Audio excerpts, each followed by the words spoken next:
नमस्कार, आपण पाहताय कोकणचं नंबर 1 महा चॅनल कोकण साद लाईव्ह बातमीपत्रात आपलं स्वागत। सुरुवात करूया हेडलाईन्सनं।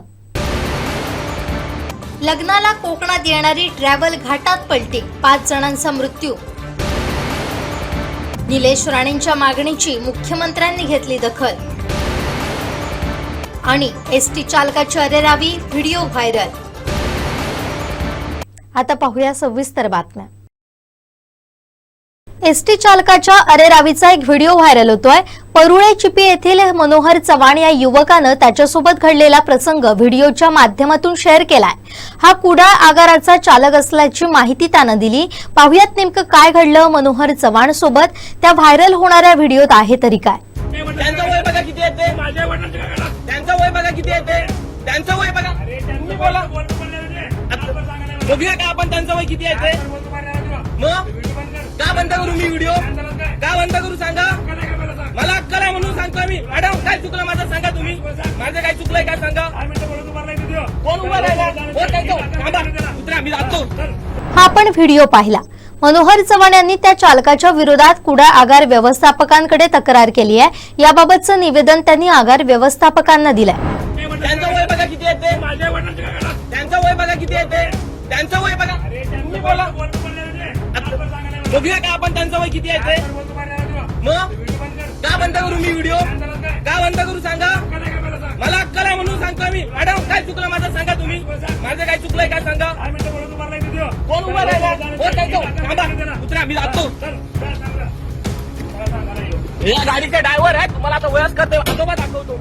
गाडीचा नंबर बघून घ्या, यो नंबर असा गाडी तो बरोबर। आता टेम्पो आहे ना त्याच्या अलीकडे ते आले तिथे, आणि तरी पण त्यांनी एसटी वगैरे थांबवली नाही। मी आवाज उठवला तर मला मारायला आले। जेव्हा व्हिडिओ चालू केला तेव्हा मग गप्प झाले। तर आता हे आजोबा आहे, त्यांचं वय बघा।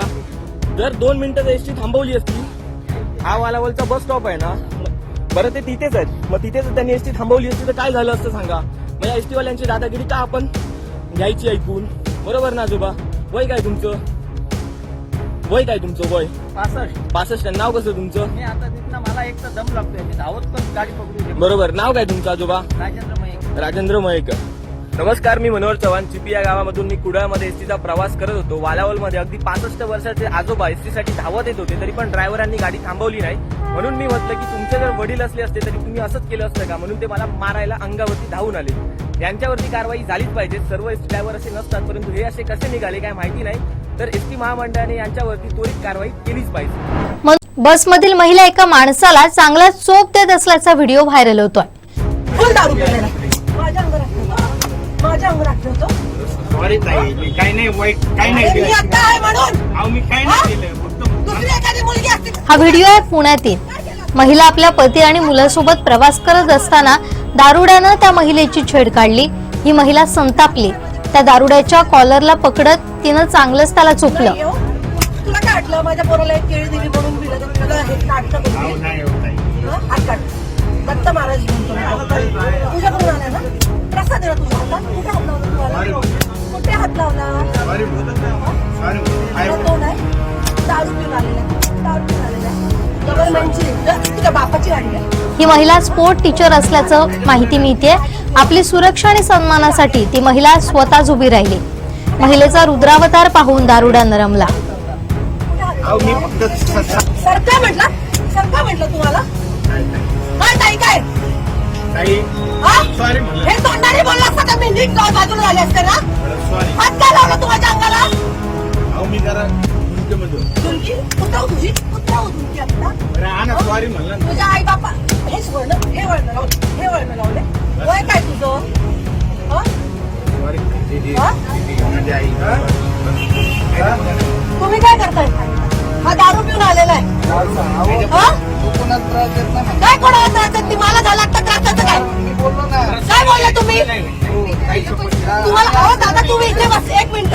ह्या लहान पोरी आहे, छेडला असतं तर काय केलं असतं तुम्ही? हा? पण छेडायची वाटच का बघायची?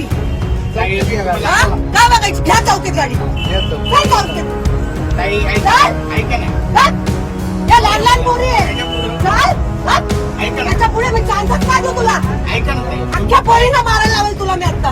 चौकीत गाडी या, गाडी चौकीत या। मला माझं बाप आहे। मालवण तालुक्यातील कोळंब येथील पुलानजीकच्या रस्त्यावर वाळूनं भरलेल्या डंपरवरील चालकाचं नियंत्रण सुटल्यानं डंपर पलटी होऊन अपघात झाला। ही घटना सकाळी 6 वाजण्याच्या दरम्यानची आहे। या अपघातात सुदैवानं चालक बचावलाय। दरम्यान या अपघातात प्रकरणी पोलिसांनी डंपर चालकाला ताब्यात घेतलाय। गुन्हा दाखल करण्याची कार्यवाही सुरू आहे। तर महसूल विभागाच्या अधिकाऱ्यांनी घटनास्थळी जात पंचनामा केलाय आणि त्याच्यावर दंडात्मक कारवाईची प्रक्रिया सुरू केली आहे। हडीहून मालवणच्या दिशेनं वाळूची वाहतूक करणाऱ्या डंपरवरील चालकाचं नियंत्रण सुटल्यानं तो पलटी झाल्याची घटना कोळंब येथील पुलानजीकच्या रस्त्यावर घडली। या अपघातात डंपर चालक सुजित कुमार सिंग मूळचा झारखंडचा असलेला मात्र सध्या पेडणे गोवा इथं राहणारा हा चालक सुदैवानं बचावलाय। या अपघाताची माहिती मिळताच पोलीस ठाण्याचे हेमंत पेडणेकर, सुशांत पवार, अजय येरम यांनी घटनास्थळी भेट देत माहिती घेतली। या अपघात प्रकरणी डंपर चालकास पोलिसांनी ताब्यात घेतलं असून गुन्हा दाखल करण्याची कारवाई सुरू आहे। राज्याचे नवनिर्वाचित कॅबिनेट मंत्री नितेश राणे हे 22 डिसेंबरला सिंधुदुर्ग जिल्ह्यात दाखल होणार आहेत। मंत्री झाल्यानंतर नितेश राणे पहिल्यांदा सिंधुदुर्ग जिल्ह्यात येत असल्यानं त्यांच्या स्वागताची जय्यत तयारी जिल्हा भाजपाकडून करण्यात येते। कणकवली उपजिल्हा रुग्णालयासमोरील मैदानात मंत्री नितेश राणे यांचा नागरी सत्कार केला जाणार आहे। जिल्हा भाजपच्या वतीनं होणाऱ्या या स्वागताची जय्यत तयारी कणकवलीचे माजी नगराध्यक्ष समीर नलावडे, माजी जिल्हा परिषद अध्यक्ष गोट्या सावंत आणि त्यांच्या सहकाऱ्यांकडून केली जाते।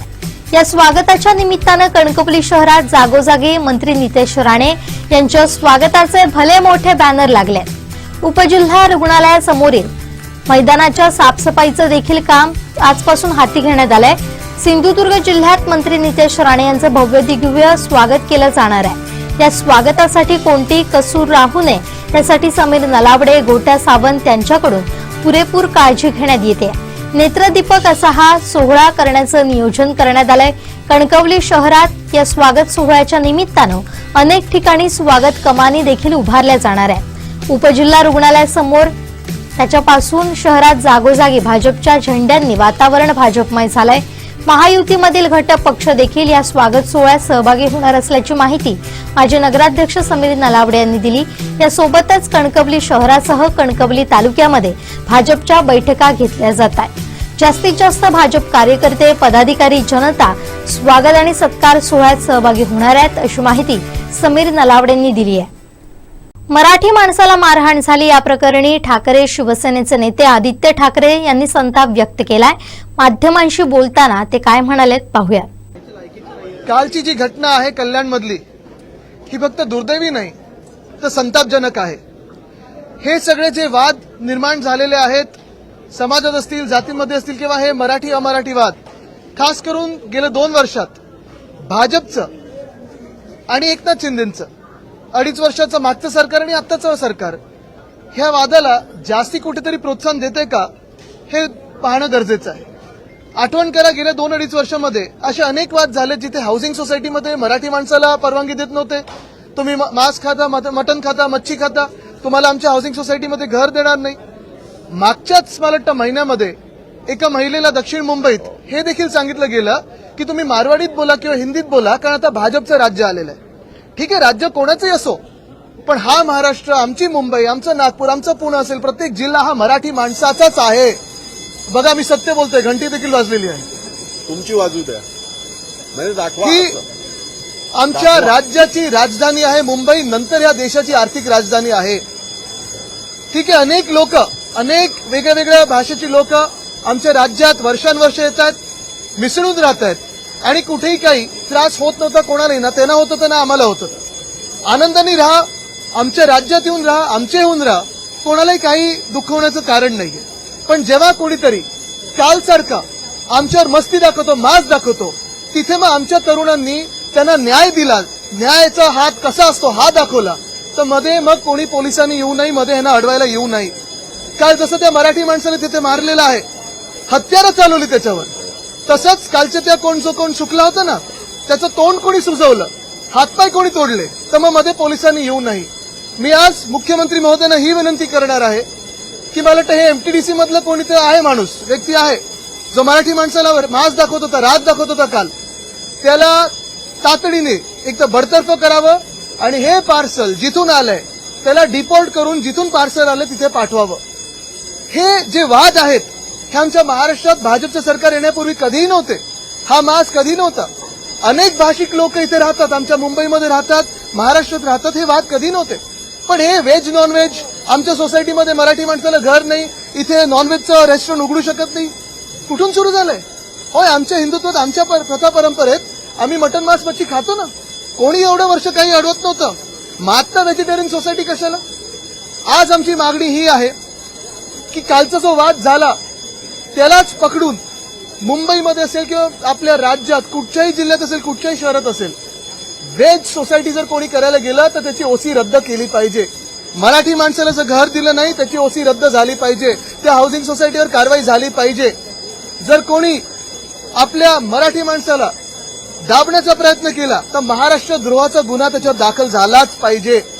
ही आमची मागणी आहे.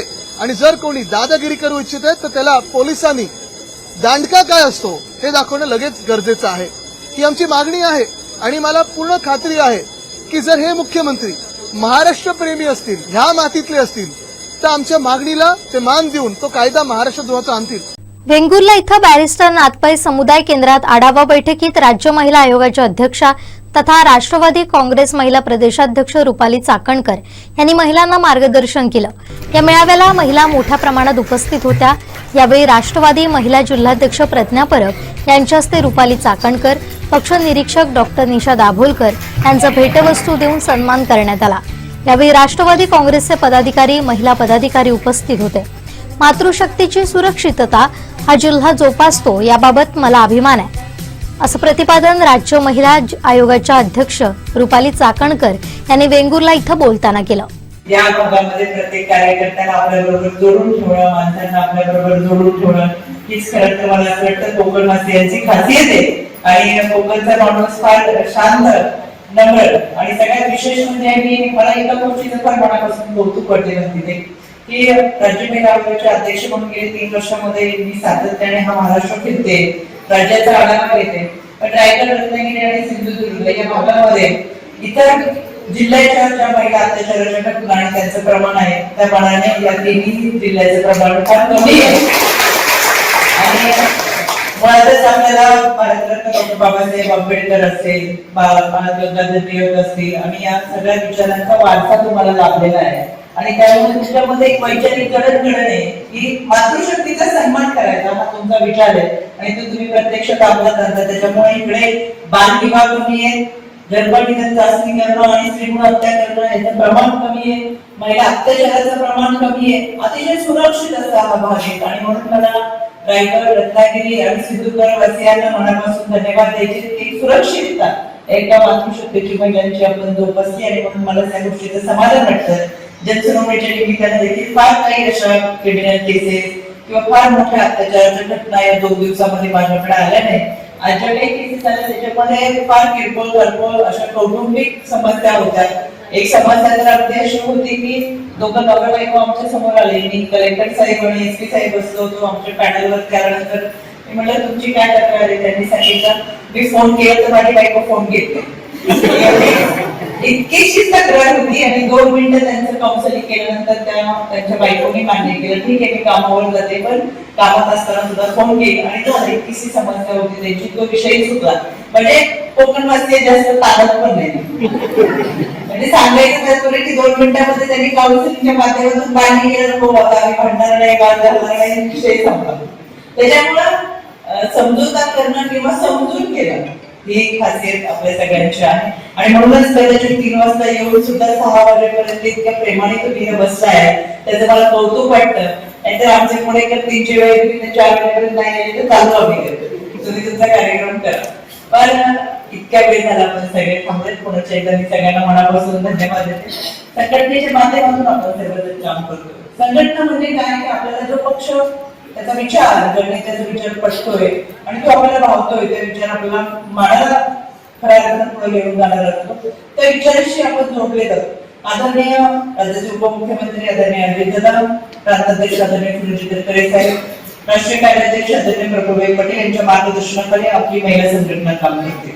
आदरणीय दादांनी 2 वर्षापूर्वी जो काही निर्णय घेतला त्या निर्णयासमवेत आम्ही सगळ्यात जास्त पहिल्या संख्येने आम्ही दादांबरोबर उपस्थित राहिलो तर आपण सगळेच होतात. आणि म्हणून मी तुम्हाला धन्यवाद देते की दादांनी तो निर्णय घेतला. त्या निर्णयाबरोबर आपण पहिल्या दिवशी येऊन सांगितले की दादा तुम्ही लढा, तुमच्या बरोबर आम्ही आहोत. आणि आज आपण पाहतोय विधानसभेमध्ये दादांच्या विचाराचे 41 आमदार आणि त्याच्यामध्ये 9 मंत्री आणि अगदी पहिला मंत्री आज ते शेतकऱ्यांच्या रूपाने त्या ठिकाणी विराजमान झालेले आपल्याला पाहायला मिळतात. तर त्यानं अस्तित्व सिद्ध करण्याची 2 वर्षाची दादांची लढाई होती आणि या 2 वर्षाच्या अस्तित्वाच्या लढाईमध्ये आपण सगळे दादांबरोबर त्या ठिकाणी ठामपणे उभे राहिलो. तर या दादांचा विचार म्हणजे रोखोक भावना आहे. तर तो सांगतो बघतो ही भाषा नाही, हो होणार नाही होणार. या दादांचं वादा म्हणजे लाभ आणि बळ. त्या माध्यमातून दादांनी 1.5 वर्ष संपूर्ण महाराष्ट्राचा दौरा केला आणि खऱ्या अर्थानं महायुती सरकारने जी लाडकी बहीण योजना आणली आदित्यताईंच्या माध्यमातून ती राबवली गेली आणि त्याला अर्थमंत्री म्हणून आदरणीय दादांनी अतिशय चांगल्या पद्धतीने निधी दिला. आणि म्हणून या महाराष्ट्रामध्ये 2,40,00,000 महिला भगिनींच्या खात्यामध्ये दर महिना 1,500 रुपये जमा झाले. आणि त्याची परिणिती म्हणजे या लाडक्या बहिणी आपल्या भावाच्या पाठीशी ठामपणे उभे राहिला. यावेळेस नवऱ्याचं सुद्धा ऐकलं आहे. कोल्हापूरच्या दिशेने जाणारी लक्झरी बस फोंडाघाटच्या घाटातील हॉटेलच्या पुढे आली असता दारूच्या नशेत वाहन चालवणाऱ्या चालकाचा वाहनावरील ताबा सुटून लक्झरी बस रस्त्याच्या उजव्या बाजूला जाऊन गटारात कलंडली. सुदैवानं कोणतीही जीवितहानी झाली नसली तरी ही बस डाव्या बाजूला दरीच्या दिशेने गेली असती तर मोठा अनर्थ घडला असता. दरम्यान अपघाताची घटना समजताच highway traffic police head constable Mithbavkar, police हवालदार चोडणकर डिसोजा, पोलीस कॉन्स्टेबल उंबरकर साबळे घटनास्थळी दाखल झाले. यावेळी लक्झरी बसचा चालक जितेंद्रनाथ वय 54 वर्ष अजमेर राजस्थान येथील असून याची ब्रेथ एनालायझर मशीननं तपासणी केली असता पॉझिटिव्ह रिपोर्ट आल्यानं त्याच्यावर दारूच्या नशेत बेदरकारपणे आणि वेगानं घाट रस्त्याच्या विशिष्ट परिस्थितीकडे दुर्लक्ष करून गाडी चालवल्याप्रकरणी गुन्हा दाखल करण्यात आलाय. बसमधील 10 प्रवाशांना खासगी वाहनांनी पुढील प्रवासासाठी पाठवून देण्यात आलंय. तर वाहन चालक जितेंद्र नाथला कणकवली न्यायालयात हजर केलं असता या चालकाला 15,000 रुपयांचा दंड ठोठावण्यात आलाय. पुण्यातून लग्नासाठी कोकणात येणाऱ्या ट्रॅव्हल्सचा भीषण अपघात झालाय. ट्रॅव्हल्स पलटी झाल्यानं यात 5 जणांना आपला जीव गमवावा लागलाय. माणगाव पोलीस स्टेशन हद्दीतील तामिणी घाटात हा अपघात घडलाय. जाधव कुटुंबीय लोहगाव पुणे येथून बिरवाडी महाड इथं लग्न समारंभास येत होते. तामिणी घाटातील धोकादायक वळणावर चालकाचं नियंत्रण सुटलं आणि ट्रॅव्हल्स पलटी झाली. यामध्ये 2 पुरुष आणि 3 महिला अशा एकूण 5 जणांचा मृत्यू झालाय. संगीता धनंजय जाधव, गौरव अशोक दराडे, शिल्पा प्रदीप पवार, वंदना जाधव आणि अनोळखी पुरुष त्याचं नाव अजून निश्चित नाहीये. तर 27 लोकांना बाहेर काढून माणगाव ग्रामीण रुग्णालयात पाठवण्यात आलंय. बचाव पथक आणि पोलीस घटनास्थळी काम करतायत अशी माहिती रायगडचे पोलीस अधीक्षक सोमनाथ घरगे यांनी दिली आहे. कॅबिनेट मंत्रीपद मिळाल्यानंतर मंत्री नितेश राणे पहिल्यांदा सिंधुदुर्गात येत आहेत. यानिमित्त भाजप त्यांचं जोरदार स्वागत करणार आहे. याबाबत माहिती दिली आहे भाजप जिल्हाध्यक्ष प्रभाकर सावंत आणि जिल्हा बँकेचे अध्यक्ष मनीष दळवी यांनी. नमस्कार. भारतीय जनता पार्टीचे आमचे युवा नेते सन्माननीय नितेशजी राणेसाहेब यांना युतीच्या या सरकारमध्ये कॅबिनेट मंत्रीपद मिळालेलं आहे आणि या पार्श्वभूमीवर नागपूरचं अधिवेशन संपल्यानंतर ते 22 रोजी सिंधुदुर्ग जिल्ह्यामध्ये दाखल होत आहेत आणि त्यामुळे संपूर्ण भारतीय जनता पार्टी असेल, महायुतीचे सगळे पदाधिकारी असतील, सगळे नागरिक असतील, तर त्या कॅबिनेट मंत्रीपदी निवड झाल्यानंतर पहिल्यांदाच येत असल्यामुळे त्यांचं एक भव्य दिव्य असं स्वागत संपूर्ण जिल्ह्यामध्ये करण्याचं नियोजन भारतीय जनता पार्टीकडून करण्यात आलेलं आहे. काल आमच्या प्रदेशाचे उपाध्यक्ष अतुलजी काळसेकर, त्यानंतर जिल्हा बँकेचे अध्यक्ष माझे सहकारी सन्मान्य मनीषजी दळवी, आमचे सगळे सरचिटणीस आणि मंडल अध्यक्ष यांनी एक नियोजनाची बैठक घेतली आणि या नियोजनाच्या बैठकीमध्ये स्वागताचं पूर्ण नियोजन कसं असेल, त्यांचा दौरा कसा असेल याचं एक नियोजन झालेलं आहे. त्याची माहिती देण्यासाठी खरं तर आजची पत्रकार परिषद आहे. भारतीय जनता पार्टीला पहिल्यांदाच या जिल्ह्यामध्ये मंत्रिपद मिळालेलं आहे. याच्या आधी स्वर्गीय आप्पासाहेब गोगटे असतील, माननीय प्रमोदजी जठार आणि मागच्या टर्ममध्ये नितेशजी राणे यांनी भारतीय जनता पार्टीचे आमदार म्हणून राज्यामध्ये प्रतिनिधित्व केलेलं होतं. परंतु आजपर्यंत भारतीय जनता पार्टीच्या इतिहासामध्ये भारतीय जनता पार्टीला मंत्रिपद मिळालं नव्हतं. ते सन्माननीय नितेशजींच्या रूपाने मंत्रिपद मिळालेलं आहे. त्यामुळे भारतीय जनता पार्टीच्या सगळ्या कार्यकर्त्यांमध्ये एक प्रचंड असा उत्साह आहे आणि त्यामुळे त्यांच्या स्वागत तसंच त्याच पद्धतीचं झालं पाहिजे अशा पद्धतीचं नियोजन झालेलं आहे. 22ला सकाळी सन्माननीय नितेशजी राणे साहेब हे 9:30 वाजता खारेपाटण आपल्या वेशीवर दाखल होतील आणि तिथे त्यांचं ढोल ताशांच्या गजरामध्ये स्वागत होईल. तिथे जी काही मंडळी जमलेली असतील सगळी त्या विभागातली त्या परिसरातली ती सगळीजणं त्यांना भेटतील, त्यांचं स्वागत करतील. त्यानंतर 10:15 वाजता तरळ्यामध्ये येऊ 15 मिनिटं तरळ्यामध्ये थांबतील, तिथे स्वागत स्वीकारतील. त्यानंतर फणसगाव करून 11:15 वाजता पडेलला पोहोचतील.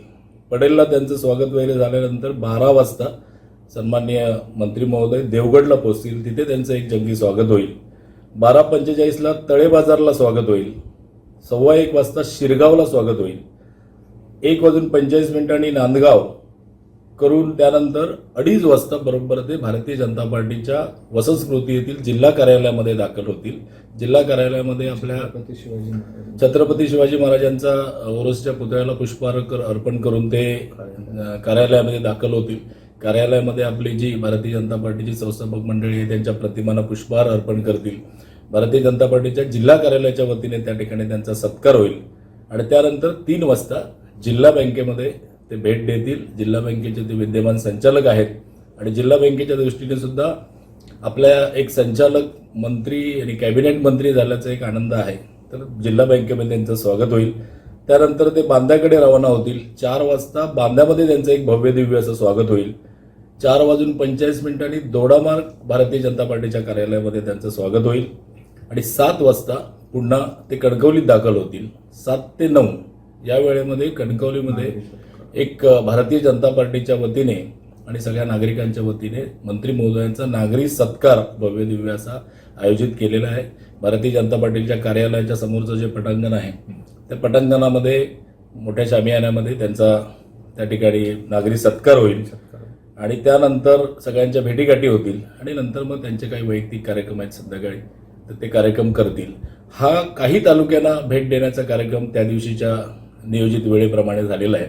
पण उर्वरित 25 तारीखला पुन्हा एकदा मंत्री महोदय जिल्ह्यामध्ये दाखल होतील आणि प्रत्येक तालुक्यामध्ये जाऊन ते भारतीय जनता पार्टी असेल, महायुती असेल, तिथले नागरिक असतील ह्या सगळ्यांचा सत्कार त्या ठिकाणी स्वीकारतील. तर पुढचं 25 तारीखचं नियोजन आहे ते आमचं सगळं नियोजन झाल्यानंतर आपण कळू. तर माझं भारतीय जनता पार्टीचे कार्यकर्ते असतील, महायुतीचे कार्यकर्ते असतील आणि सगळी जी नितेशजी राणे भारतीय जनता पार्टीवर प्रेम करणारी आमची हितचिंतक मंडळी आहेत ह्या सगळ्यांनी या वेळेप्रमाणे ज्या ज्या ठिकाणी आपल्याला शक्य त्या ठिकाणी त्यांच्या स्वागतासाठी उपस्थित राहावेत आणि संध्याकाळी 7 वाजता जो नागरी सत्कार आयोजित केलेला आहे त्याला सुद्धा मोठ्या संख्येने सगळ्या नागरिकांनी उपस्थित राहावं. सिंधुदुर्ग जिल्ह्याला माननीय नितेशजी राणे यांच्या रूपाने हा एक मंत्रिपदाचा बहुमान मिळालेला आहे. याआधी पालकमंत्री जे होते रवींद्र चव्हाण साहेब ते जरी जिल्ह्यातले सुपुत्र असले तरी ते मुंबईचे आमदार होते आणि पहिल्यांदाच या जिल्ह्यातला आमदार कॅबिनेट मंत्रीपदी भारतीय जनता पार्टीचा आमदार कॅबिनेट मंत्रीपदी. त्यामुळे खूप मोठ्या उत्साहात यामध्ये स्वागत होईल आणि यावेळी अनेक मंडळी उपस्थित राहतील, अनेक वरिष्ठ नेते सुद्धा नागरी सत्काराला उपस्थित राहतील. धन्यवाद. कोकणातील पोर्टचं ऑडिट करावं अशी मागणी आमदार निलेश राणे यांनी विधानसभेत केली होती. या मागणीची दखल मुख्यमंत्र्यांनी घेतली आहे. निलेश राणेंची ही मागणी काय होती आणि त्याला मुख्यमंत्री देवेंद्र फडणवीस यांनी काय उत्तर दिलंय पाहूया. पोर्टचा उल्लेख झालेला आहे.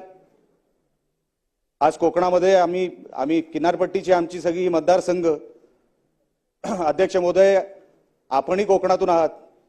या सगळ्या किनारपट्टीच्या मतदारसंघामध्ये पोर्ट आहेत, 100% आहेत. पण या पोर्टची उलाढाल किती होते आहे, ह्यांचे किती एग्रीमेंट साईन झालेत, कुठल्या देशांची साईन झालेत. आज जेव्हा आम्ही पोर्टच्या दिशेने जातो, पोर्ट बघतो, ते कस्टम ऑफिसर तिकडे बसलेले असतात. पण आपल्याला जसं मी सांगितलं फक्त उल्लेख नाही तर खोलात जाणं गरजेचं आहे. किती एग्रीमेंटवर तो पोर्ट चालू आहे.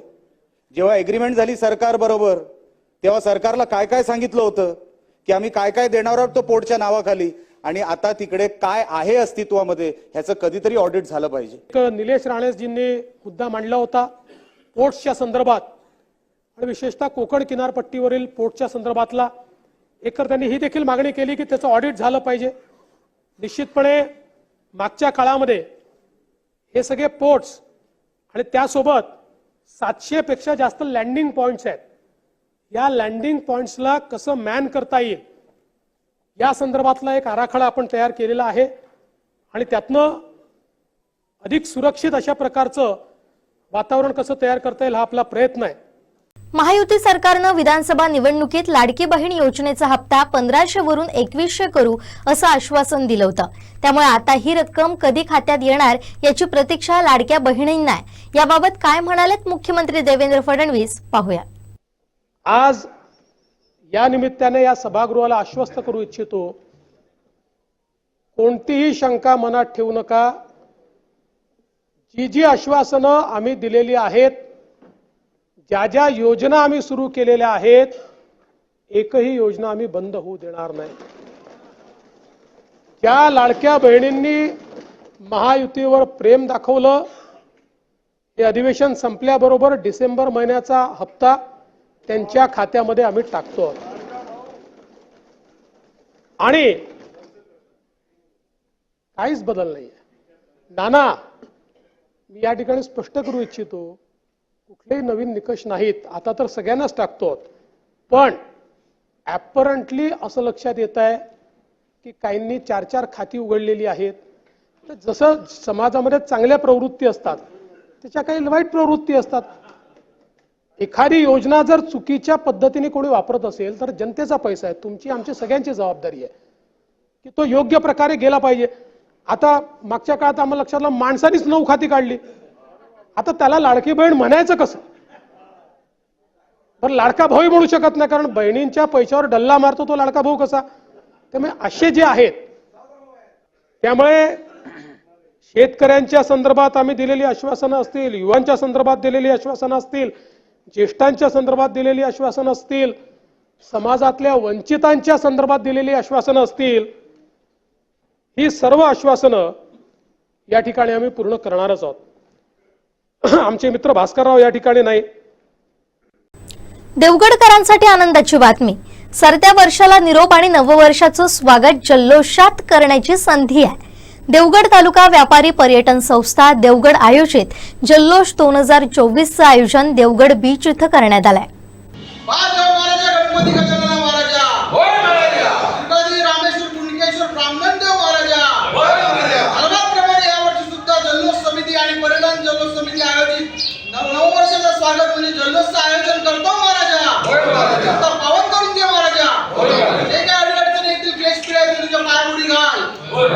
जर काय चुकून झाली तर तुझ्या पोटामध्ये घाल महाराजा. जर कोण आडवं झालं तर उभं झालं तर आडवं कर महाराजा. गाडीचे झाड पिंपळा वाढवा, त्याचे दात त्याच्या कशात घालणे महाराजा. अंधार मिळत आणि 12 पाचाचा गणने कर, एकाचे 21 कर, 5चे 25 कर महाराजा. असलेल्या आमच्या सगळ्या कार्यकर्त्यांका आणि सगळ्यांका चांगली बुद्धी दे आणि कार्यक्रम व्यवस्थितरित्या पार पडू देऊन पुन्हा यावर्षी रेकॉर्ड ब्रेक करून येऊ दे ना महाराजा.